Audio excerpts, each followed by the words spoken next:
Oh, wow. Okay, there you go, folks. It's completely a new show from the UK this evening.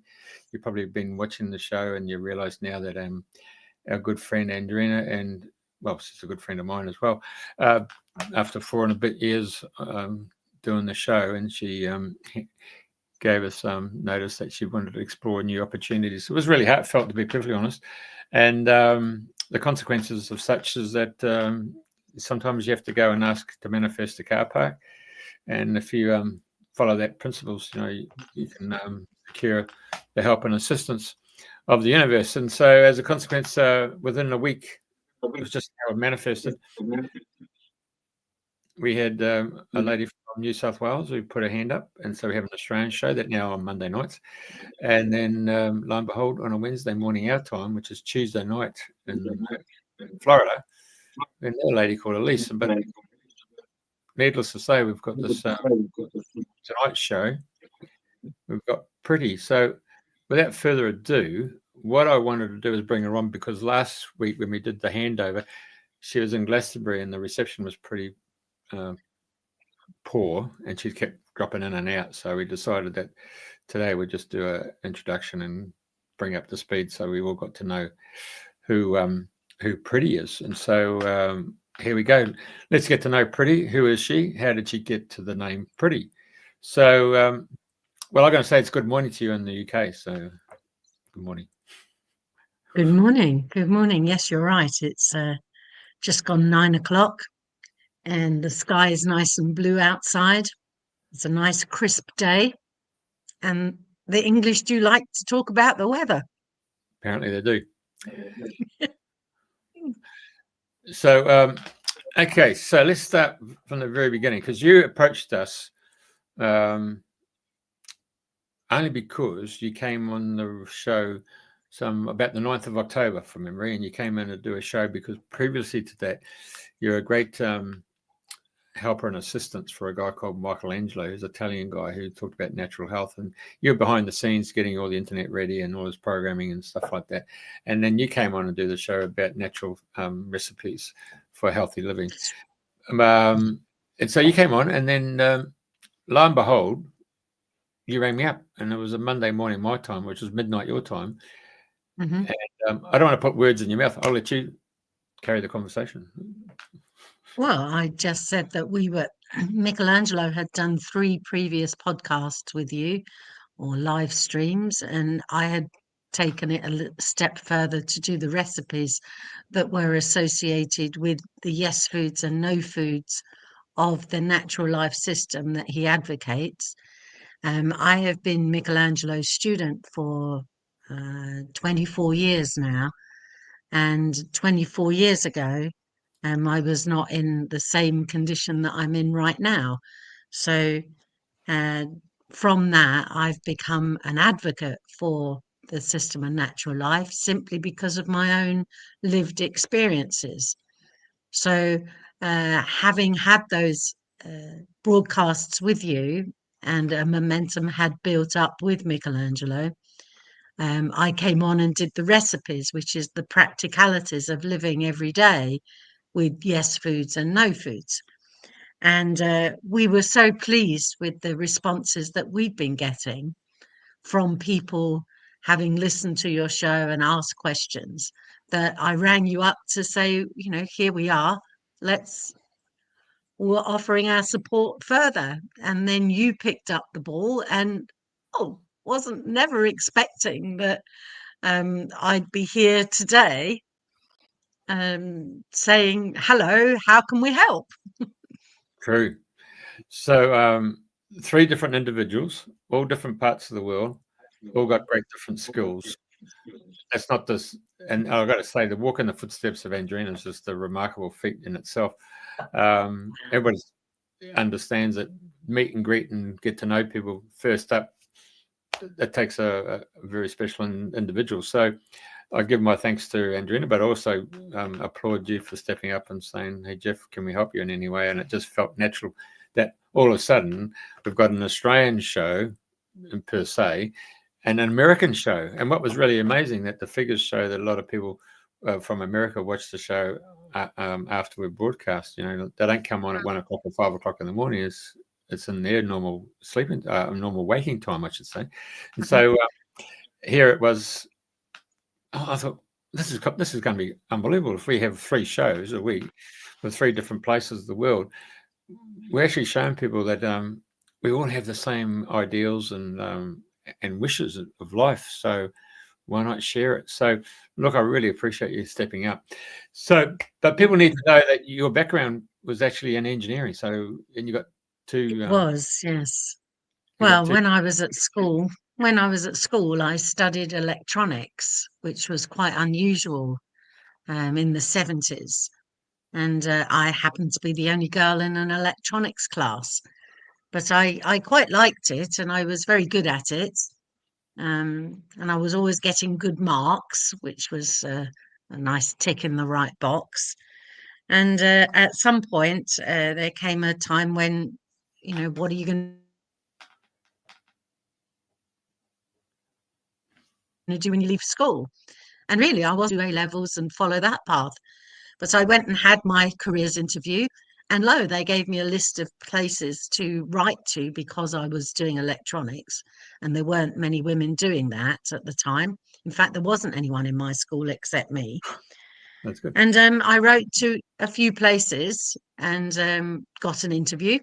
And on one of the interviews, it was an all-day thing starting at 8 o'clock in the morning, and I didn't really finish until round about 4 o'clock in the afternoon. And in it, bit by bit, it started with like 20 recruits, and one by one or 2 by 2, they all disappeared until there was only 2 of us left in the afternoon that they wanted to interview. And then I needed to have brought with me a piece of electronic equipment or something that showed my prowess, if you like, even at the age of 16 on electronics. And having studied it, it was quite, well, for me, it was quite easy. It just fell into place.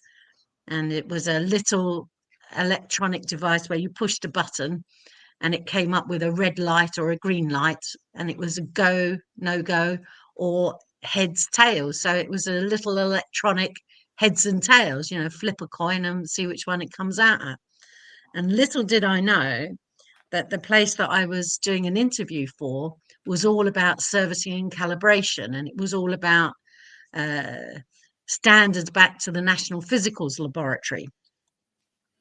So they asked me, you know, what is this device that I've brought? And I said, oh, it's a bistable multi-vibrator, which of course everyone has one of them stuck in their hand, in their handkerchiefs. And so I brought it out and I showed them, and I had made it myself. And they said, well, how does it work? So I drew the circuit diagram because I'd drawn the circuit diagram many times over. And really, the only distinguishing feature about it was that it had a little variable resistor in the middle where you could put a little tweak it. And of course, I said, and this is how you calibrate it. And I suspect that one word probably opened the door because they, Calibrate. and then the interview went on and tried to talk to me about cars. Well, of course, I know nothing about cars. And I kept saying, look, I don't know anything about cars. And the beauty of that was what I did know about, I was able to explain. What I didn't know about, I don't know. I was very happy to say, look, I don't know about cars. And then eventually I'd say, okay, all right, hands up. There's an engine in a car. And that was my, that's as much as I know about an engine. But is there anything else? They were trying to pull out of me other things that I might know about cars. And I think I said, oh, I think there's a battery there. Great. What does a battery do? I thought, I don't know. But I got the job. And that was the beginning of a 4-year apprenticeship, which was a double apprenticeship, and which led on to me then later doing a double degree in electrical and electronic engineering. And from there, I went on to train thousands and thousands of engineers in a whole range of different telecommunication subjects. Is that There right? you go. That's it. Yeah.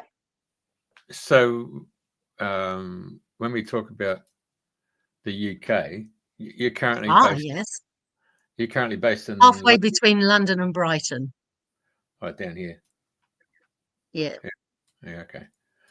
Right. And so in the job that you were in, were you still live in that area, or were you traveling all around the Midlands and up north or out west, southwest, or What, recently? in your job when you were training all Oh, this? in my job. Yeah. No, I was pretty well based in and around London, All right. mainly around London. And then there was a Birmingham. Oh, you're up there. There was a Birmingham test section as well, so I would visit there. Yeah. And when I was doing contractors duty, yes, I would be probably all around the southeast of London, of England. Oh, okay. Very good. All right. Yeah, So yeah, and it's as if. Mm, so you're working for British Telecom, is that right? Or you're working for other I companies as was, yes, well? Oh, yes, I was. very good. Okay. And so did you say you did a double engineered degree or something? Did you say that? Yes, I did. Yes, I didn't realize it was a double degree until after I'd finished it. And we always wondered how come the humanities students and the mechanical engineering students, they never seemed to have as many lectures as we did and so much more free study time. But Right. little did we know we were actually doing a double degree. Well, who who conjured that up then? Oh, I don't know. All of us did. I don't know. Just it turns out it's the same as if you do something like religion and psychology at the same time. You're doing a degree in religion and then a degree in psychology, whereas you could have picked a single subject and just do the degree in that. Because if you're that novice, they could have said anything, and you've just signed up and you said, "Okay, I'll do it, double degree." So, so was that all to do with electrical circuitry, or was it in Ah, civil? Or, yes, electrical engineering, software engineering, of course, mathematics. I can't remember now. Loads of different things. Yes. so it's all Um, left brain stuff. And then yes, hugely left brain. Yeah. right, and then so health come into your life, and it really Yes, it certainly did. yeah. Yeah, major crash in the early 1990s. Yeah. So And as it was almost like a what the psychologists might call a classic type A personality, driven and always goal orientated. And well, I crashed big time. My nervous system didn't cope very well at all. And I came out of hospital weighing 7 stone 10 and just about a skeleton, really only a skeleton, and no capability of coordinating hand to mouth or even hand to head to wash and put shampoo on my hair. I'd look at the shampoo in my hand and I go, that's shampoo. And I had no idea what to do with it. all right. I was, I was here, but not here. Mm. And I was less than 1/3 of lean body mass. So I had, literally burnt myself out, eaten myself up, everything. There was nothing left of me really worth talking about. You could see uh, the hip bones through. You could just see my skeleton through this flesh that was sitting on top of it. So you started at 16 working for British Telecom, so you did 4-year Yeah, apprenticeship, and then you're just bringing us up to speed with illness. So that was around 32, 33, 34 or something. yeah, that's it. Yeah, So it's a fair innings there. Everybody it was a fair innings. Yes. getting in there and buddy alpha get the sort of. I mean, you're also a woman in a man's world, and you had to really be more than just a man. You just had to step up, and that's what's. I can understand where you went. So okay, so you then chose to your body chose to step back, and then in order to get back Yes, it to chose where we to are step back. today, to be Yeah, but just having been in that situation, yeah, I have still very vivid memories of uh,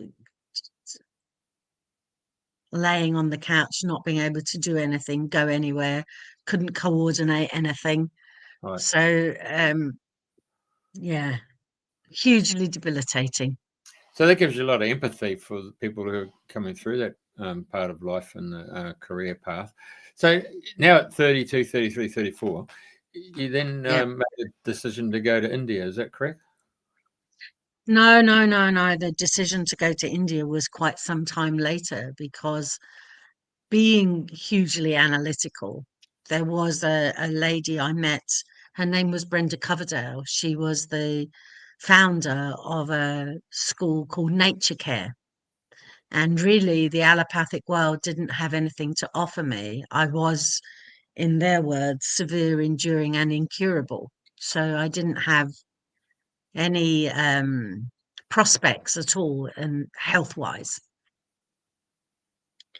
So I met her, and or rather, my sister via a neighbour dragged me along to see her in a place in Streatham, and she used Blackmore's, the Australian Blackmore's celluloid mineral therapy with me. Right. And little by little, it took years, but little by little, if you like, I reconstituted myself. There was a little bit more structure to me. I put on a great deal of weight, and presumably psychologically that was protection, whatever. And from there, uh, it took about probably about 10 years. And by that time, she had taught me to change my diet, do different things. But there was a recurrent theme. Every few years, I would kind of crash quite. I just crash. Sort of had echoes of the stupor and the ridiculousness of not being able to coordinate myself, and just that was the way it was. So my way of normal was very different to anybody else's way of normal, Sure. Okay, and so that was when I met Michelangelo. Michelangelo. So did you meet him in England, or did you meet him by traveling over to Europe? I met him in England. Oh, true. Yes, I yes. I met him through another lady who ran the Sanctuary of Light in Streatham, and there was a time in my life, and the reason I met her is I woke up one morning and just said, "Oh, my life is shit." Excuse my French. Oh, it's just shit, shit, shit, shit, shit, shit, shit. And the only thing I could think of doing, being an engineer, was to get the shit out of my body. So I went and had a colonic with her. And it turns out she was the chairman or the chairperson of the International Colonic Association. And I used to go to her regularly and have a good clear out. Right. So it was she who introduced me to Michelangelo, because I happened to be popping into her place one morning, and she said to me, "Oh, I've just had the most amazing reflexology. This man, oh, he's a complete genius. He's total genius." And raved, non-stop raved about how great this guy was. And of course, I didn't want to be too impressed about anything, really. Far too grounded. Anyway, she got on the phone to tell him what a marvelous experience she'd had the day before and how fantastic everything was. And then she said, "I've got two people here. They help. They want reflexologies with you as well." And I was just sitting in the background, so I just went with it, really. So it wasn't actually me putting my hand up saying, "Oh, yes, I'll go there." It was her saying, "Yes, off you go. You've got to go there." And off I went the very next day, only to realise when I'm getting out at the tube at Lancaster Gate, there isn't a single person in the whole world who knows where I am right now.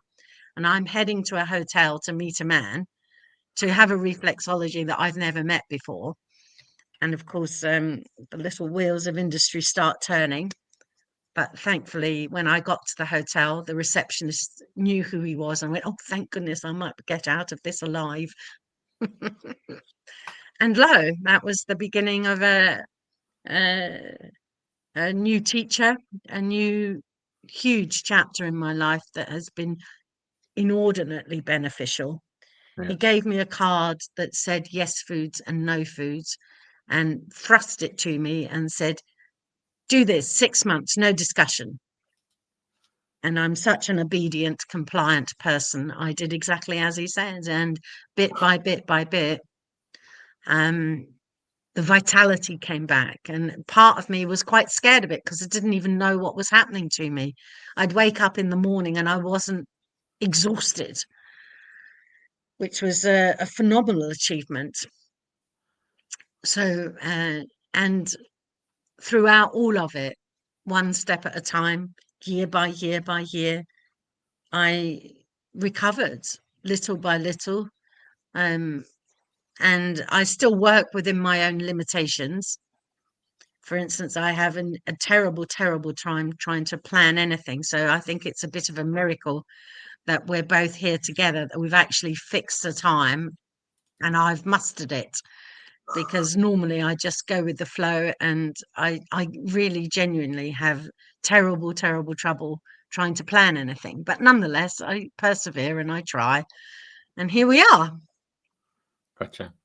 So, okay, so now let's come to the story of the name of Priti, Priti. Ah, yes, Priti. Yes, as part of a spiritual pilgrimage, really.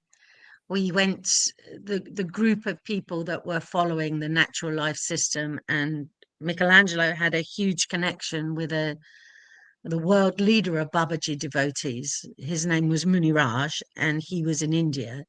So again, as part of a healing journey and part of a different dimension to bring into what had been happening to me, I went with him and 30 or 40 other people to a pilgrimage, really, to a place called Herakan at the foothills of the Himalayas. And there I met Muni Raj, who was the world leader of Babaji devotees, and it was he who gave me the name Priti. Yeah. And it means the personification of joy. So from that point on, my life was dedicated to joy and find in the pursuit of joy, whatever that is. So we're in the Himalayas.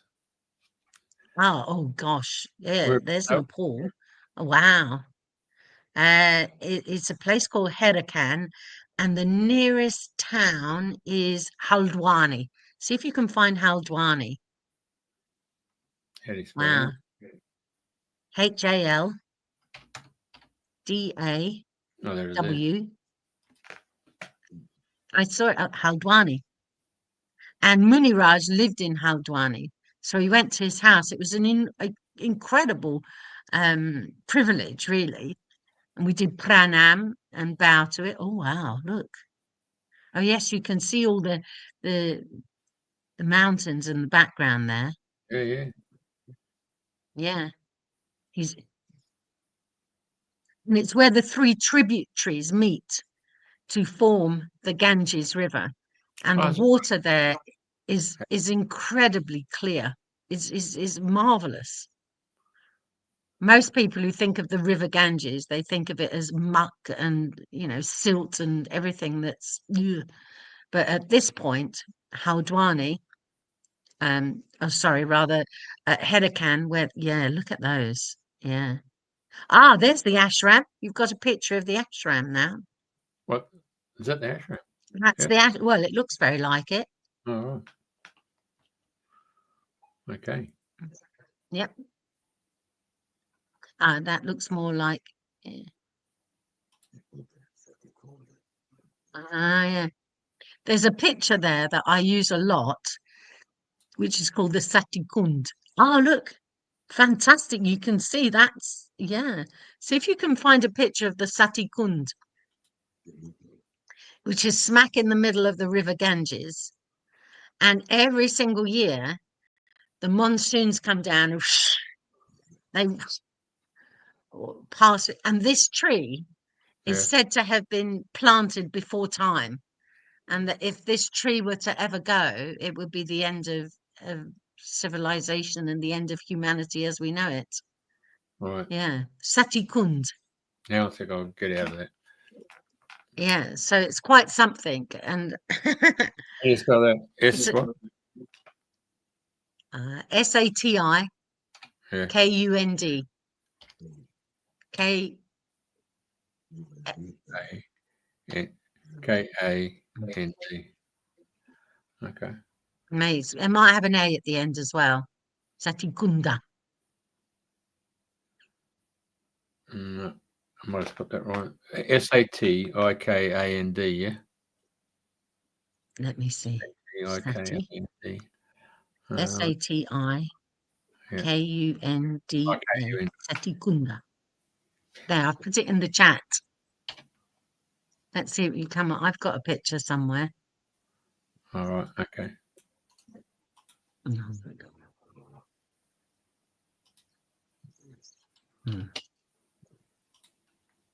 We use it as the emblem for the natural life system as well. Do you?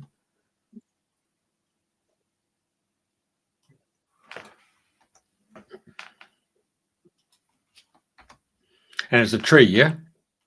Yep, it's a tree. No? Is this it? Nope, that's not it. No. Okay. Oh, that's Babaji's temple, mind you. That one That's there. where he was laid to rest. Yeah. Yeah. Here's a picture of it. I don't know if you can see it much. Hang on a sec.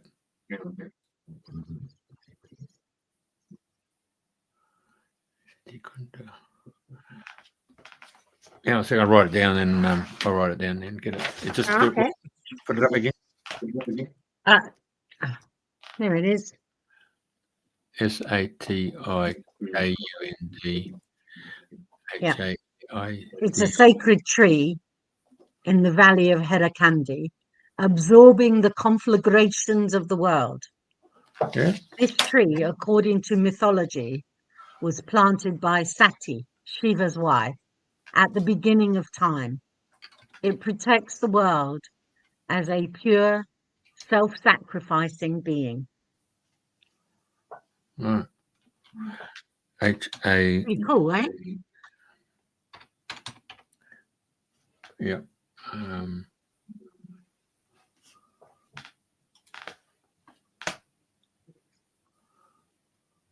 Yeah, you can put it down now. Okay. There you are. Yeah, Satikund. Yeah. Now for spiritual purification, healing. Well, that's pretty interesting, isn't it? It is very interesting.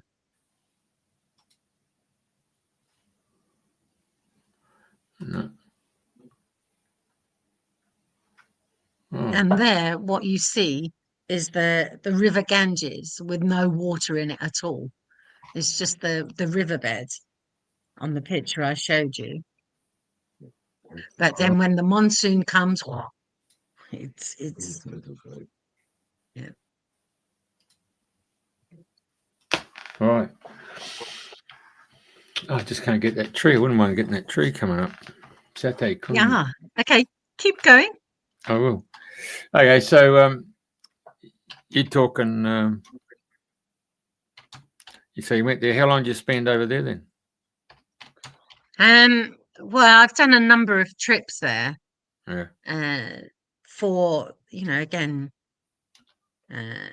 healing, purification, just to live a different way and to get a greater appreciation of what we all have here in the Western world. It seems to me that the spirituality of India is coming over to the West, and the materialism of the West is going to India and other places. There's a bit of a transfer taking place. Oh. You can drive around in India and you could see them with irons that had coals inside, where they were heating the irons and ironing shirts and sheets and other things. Give that another 10 years, I doubt it will exist like that. Right. Let's have a look. Let's go here. I've turned down the sound. But, okay. Got some animals in the background there. Yeah, so this is a river Ganges. Yeah. Yeah. And it's down there at the temple. Keep going. Yeah. Mm. It's either fish up to the surface or it's raindrops. I'd say it's fish to come to the surface, isn't it?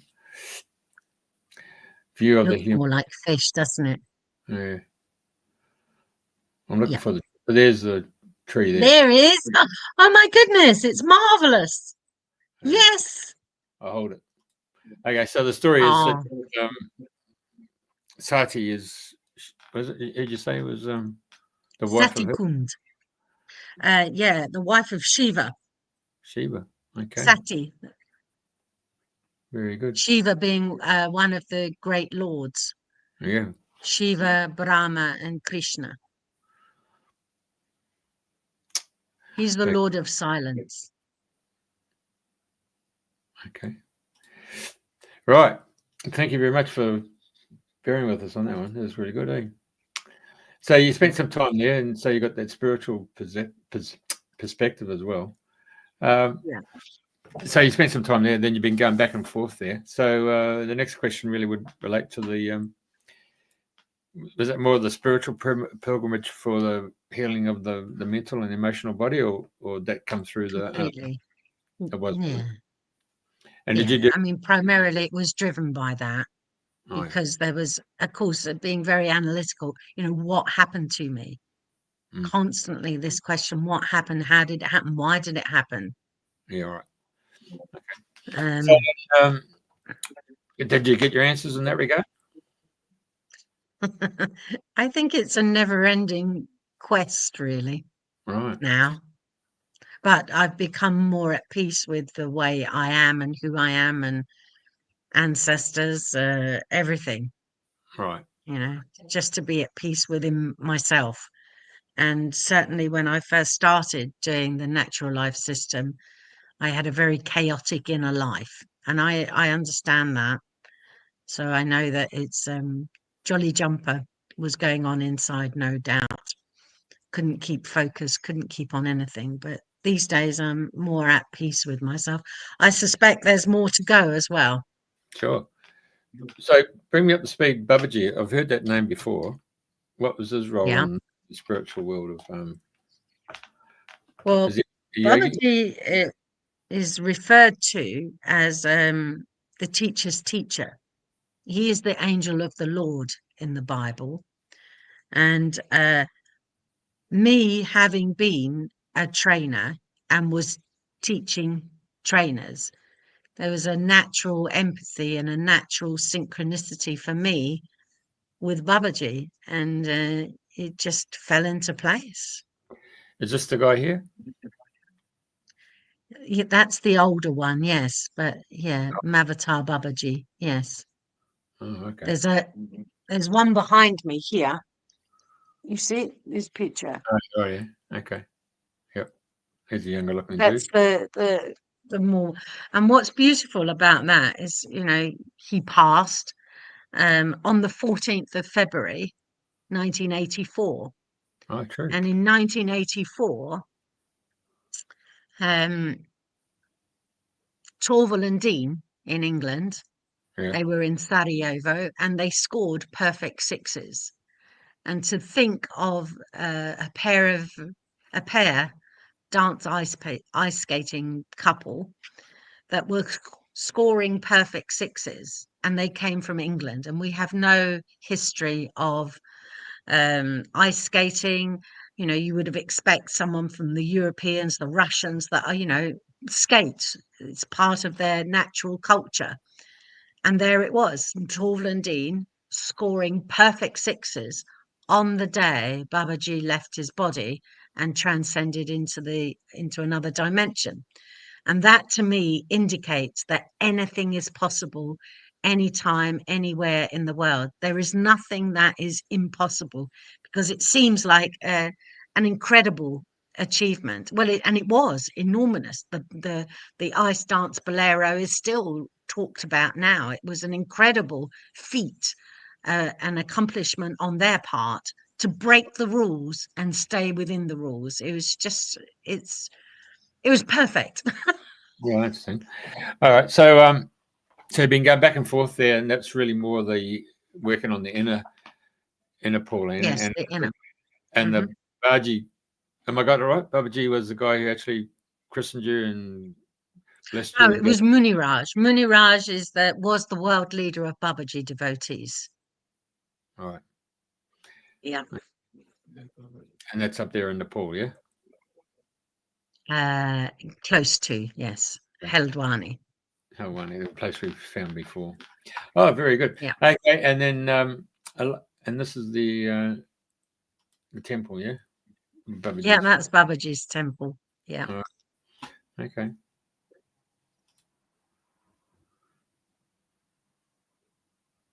All right. Brilliant name. All right, so now you got Michelangelo, who's now brought you onto the yin and yang of food and the nightshades and other carrying on. So now you processed a whole new journey where you've moved away from processed foods and you've moved into the living foods. Yes. And I take it you bless your food as part of that knowledge that you learnt from India as well?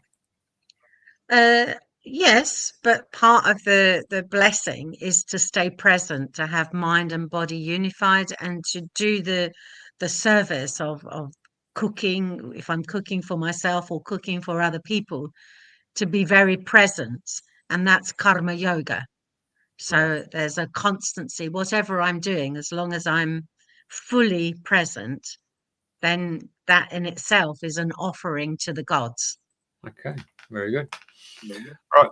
So now we've come across from India. We've come across to Italy. I mean, you bounce between Italy and England with Michelangelo, or you just stay in England?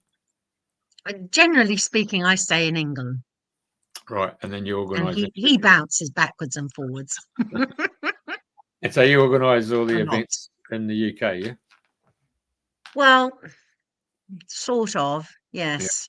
Yeah. Okay. I mean, I am the port of call that people come to, and I do recognise that I don't really organise anything. You know, the divine takes care of it all. Right. Although Michelangelo has said I'm being rather too poetic about it when I describe it like that. I am the person that people call, and I put their names down on an appointment schedule. And yes, so practically I do a fair bit, but genuinely I surrender, and I hand it over to the great big organizer in the sky. Oh, very good. Knows so much more than I will ever know. Yeah, okay, gotcha. Connects people in ways that I could never understand. Well, I'd like to take my hat off to Andrena to connect with you guys and bring. Yes. And you guys on. Yes, we met her in Glastonbury. Yeah. Awesome. With her sister. Oh, Carol, lovely. Okay, so now we've moved along to the point you're now sitting in front of me and we're talking to the world, and you're stepping up to be amazing. To be the co-person.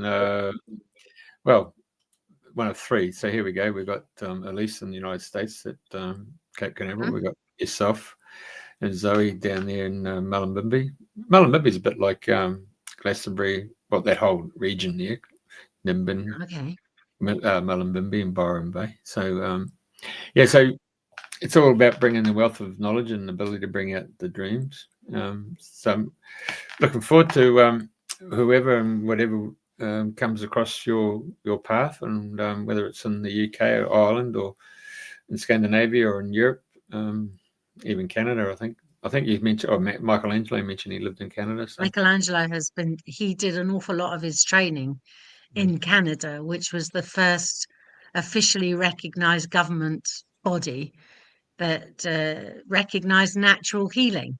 So did a fair bit there. So if people want to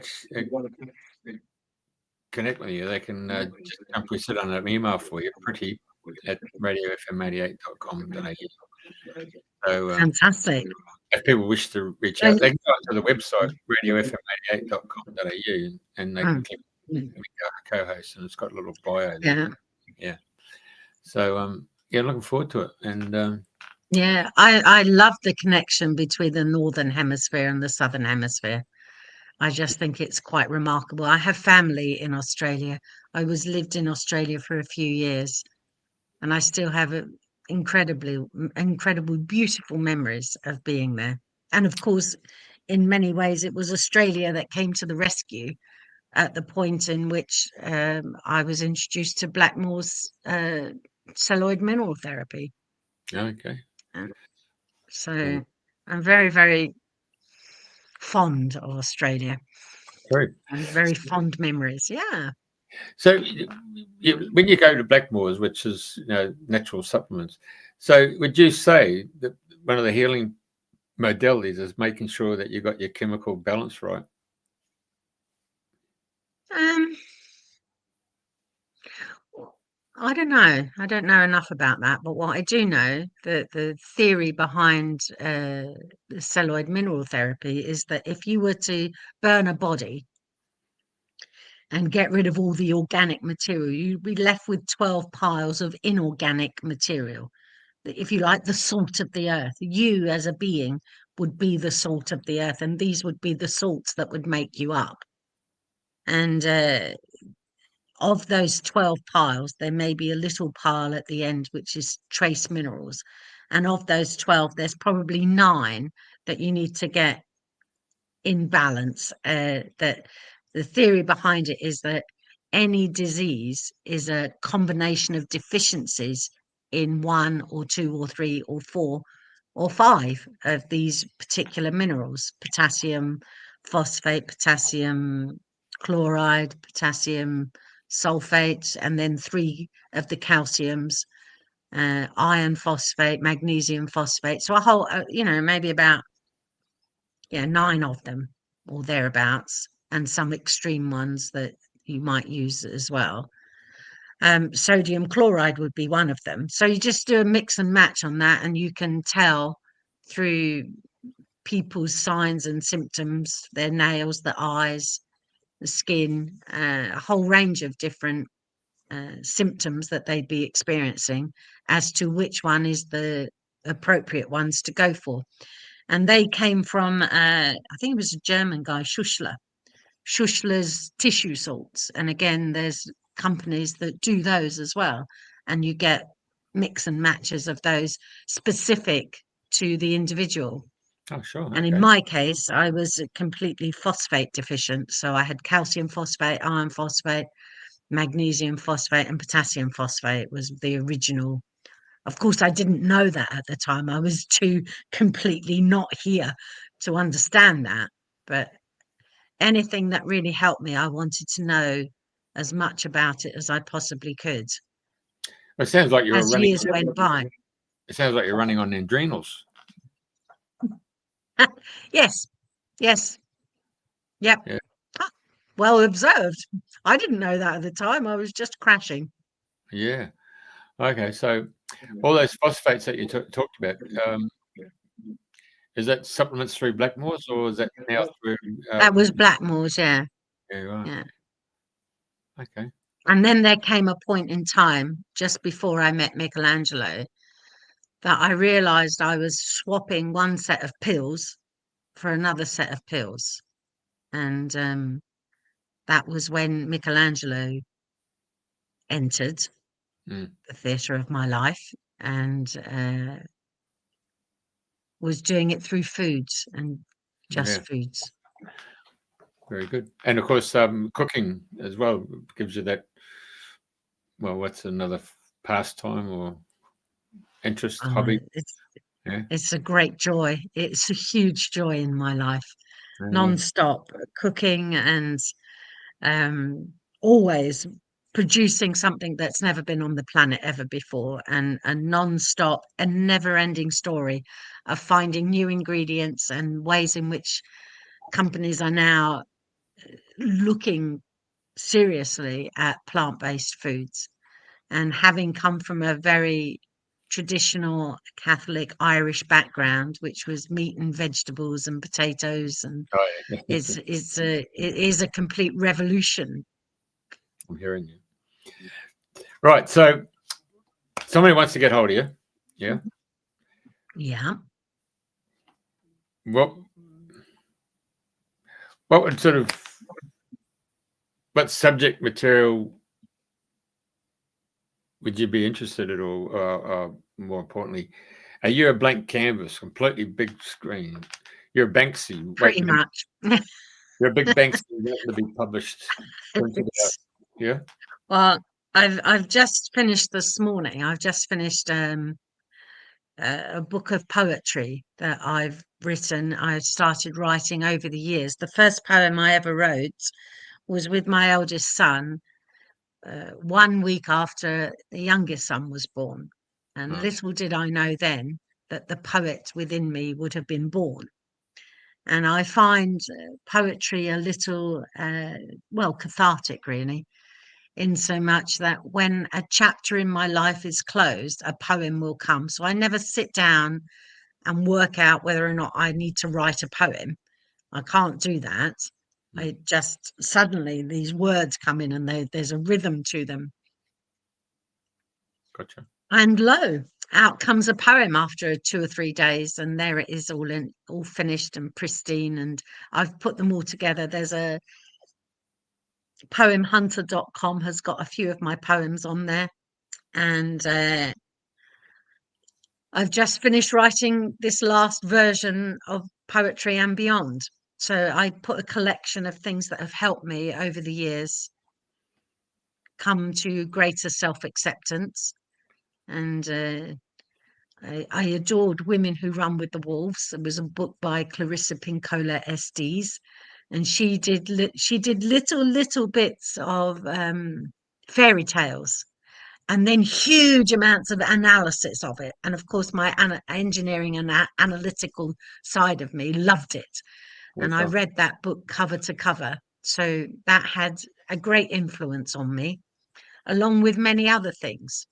And little bits and pieces, I've put it all together. It's almost like my life's manual. Of course, coming from quality assurance, everyone needs a manual for something or another. Well, it used to be called a wife, but now it's called Google.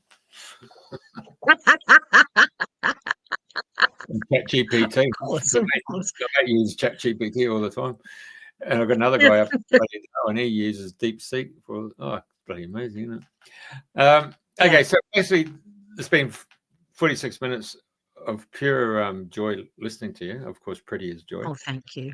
And but more importantly, people listening there who wish to step up as a guest or come and listen, they know that your background. Yes, that would be nice. A left brain engineering, electrical. You've gone through the whole cathetic process of a breakdown, coming back from the other side, moving across to the east, going through the whole Indian philosophy, the spiritual journey within, bringing that back into balance, going in now into the natural life systems of learning about what foods can go and how to create recipes and bring that joy back into your life.